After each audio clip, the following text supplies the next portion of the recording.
So here we are going to start our speaking test today. Let me introduce myself. My name is LB Thapa, and I'm going to take your interview. And this interview is divided into three parts: part 1, part 2, and part 3. And there will be a cue card in part 2, so that you have to go through it, and then after that you have to speak for 2 minutes. So total time will be for 14 minutes. So this is the way how that our speaking part will be going on. Okay, so are you ready? Yes, sir, I'm ready. Right. First, I would like to start by asking you that are you a full-time student or you do part-time job also?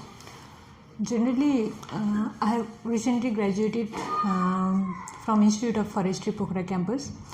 I have engaged myself as a full-time job. I am doing full-time job as a forest officer in the Ministry of Forest and Environment in Surkhet. When did you join your job? Generally, it has been more than 2 years. I have been servicing there in the management of forest and protection of different wildlife reserves. Do you have your house nearby the place where you work? No, it is very far, as I live in Pokhara, but I am working in Surkhet. It takes more than 12 to 14 hours to reach Pokhara by bus. So it's far. Do you live in joint family or nuclear family? I'm living in a joint family with my grandfather and grandmother together, but my uncle and aunt, they live separately. So as being with my grandfather and grandmother, I take it as a joint family. Let's speak about languages. Yes. How many languages can you speak? Generally saying, I can speak 2 languages. Nepali is my mother tongue, so it is very much easy for me to communicate in Nepali. But to some extent, I can also communicate in English. But I can understand Hindi language, but it is a bit difficult for me to speak in Hindi. What do you think about English language? How useful is this language for you? English language is very much useful for everyone, not only me, who want to exposure himself or herself towards the foreign countries. It is very important because it is an international level of language, and communicating with other foreign or tourists also. English language is very important. How do you remember about learning languages at school? In Nepali language was very easy for me, so it was not a very tough task for me. But talking about English, it was very interesting story that our teacher used to find us ₹1 for each Nepali words. Instead, we have to speak in English. So, in the fear of paying the fines, we used to communicate in English with our friends as well as our teachers. So it made me a bit easier. What do you think would be the hardest part of language when you learn? Whenever you learn a new language, then what do you think that what would be the hardest part of that language to learn? Generally, it is very difficult to start learning. That generally we write A, B, C, D. We learn from that stage. That initial stage will be a bit difficult for me, I think. Then after having our initial studies, then it will be a bit easier in the furthermore cases. Do you think that foreign languages should be introduced in the school, or it is not necessary?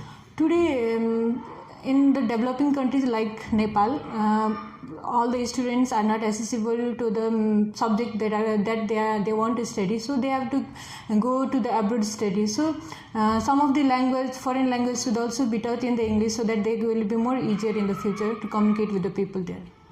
If you decide to learn one foreign language, then which language would you like to learn first? First, I would like to learn Japanese language because most of my friends are working in Japan and they are also studying there.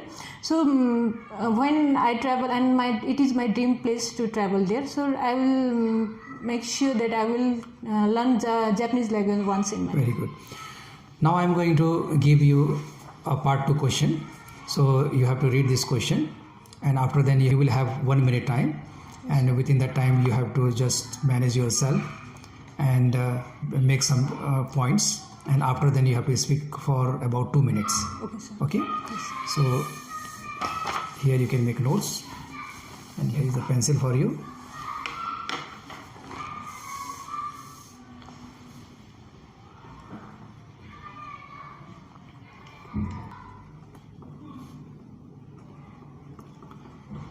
All right, your time is over. Yes, sir. I take it back. Pencil, I take it back. All right, now please start speaking. Generally speaking, I rarely buy the things from the websites because my friends have always shared their dissatisfaction when they have bought something from it. But I used to surf many websites to pass my time and again. And talking about the 2 months ago, I bought a pair of jeans from a website. Then I am going to talk about it. Generally, I do not buy the things from the website. I used to go to the physical markets to buy the things. But during this pandemic, that is coronavirus, I was not able to go to different stores to buy my belongings, that is my clothes. So, and the thing is that I am thinner than the average people. So I have to search for the clothes that should best match me or fit me. So after going through 2 or 3 shops, it was very difficult to find me the pant that best fit me. So I made my plan to surf in the website so that I can get there or not. So I went to www.daraz.com to find the clothes there. And I found exactly what I was expecting for with the size and the color of the jeans. Then I ordered for the things there, and I was a bit satisfied because it best fit me. The color was also according I saw there. And next thing that I liked about the website is the payment was only after the delivery. That was the best part because I was without my I was lacking my credit cards there. So there were some dissatisfying things like even though the things were simple, but they were made a bit more attractive by the lights or something else. So it was difficult to meet the people expectation. They cannot get the things what they have expected. So those were the things that I disliked about the website. But buying the things from the website is a bit more advantageous for the people who are in their hectic schedule or who are attending their works for round the clock. So I've prefer those people to go through the website. And in the present situation also, it is important to buy something from the websites rather than being out. Your time is over. I take it back. Now I would like to ask you a few questions related to the main subject of part 2. Yes. All right. So now my first question for you is, what kind of things normally the people of your country buy online? Generally, few people go through the online to buy something. But in this present situation, people are buying some electronic things and electronic appliances and the clothes cultural clothes. They generally order from the websites. They go for online for that. Do you think nowadays this sort of culture, buying things online, has really become, and it has become popular among the youngsters? Maybe few years ago it was not a usual case, but nowadays youngsters, they go through the website because they are surrounded by the smartphones nowadays. They get different sorts of applications and they go through the applications like Amazon and Daraz and everything like that, and they get fascinated with those things because they are shown attractively. So they prefer buying the things than roaming here and there to get the things that they best fit for them or they like the things. What could be possible disadvantages of purchasing things online? While purchasing the things online, people may not get the things that they have expected. When they go to the physical stores, they will choose the things accordingly what they want, but it will end. And next thing is, buying the things online will decrease the employment level of the country. If we have the physical store, then many of the people can get the jobs. But this telecommunicating or doing something from the house, home, or online delivery is a bit difficult in the developing countries like our Nepal. Do you think because of online purchasing facilities nowadays, people even they start purchasing things which are not necessary for them? Yes, this is the thing, because I have already said that people nowadays they are a bit free, or they are not in their work, so they get on their cell phones and hang on it. They get the knowledge of different things with their companies and so on. So instead of spending things in the things that they want or they are necessary things, they are forced to buy, or they buy the things that are unnecessary to them.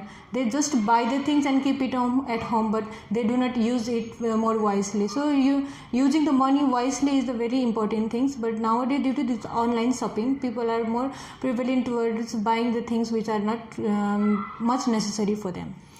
Do you think nowadays, because of this online shopping, most of the consumers are also being cheated? Do you think so? Yeah.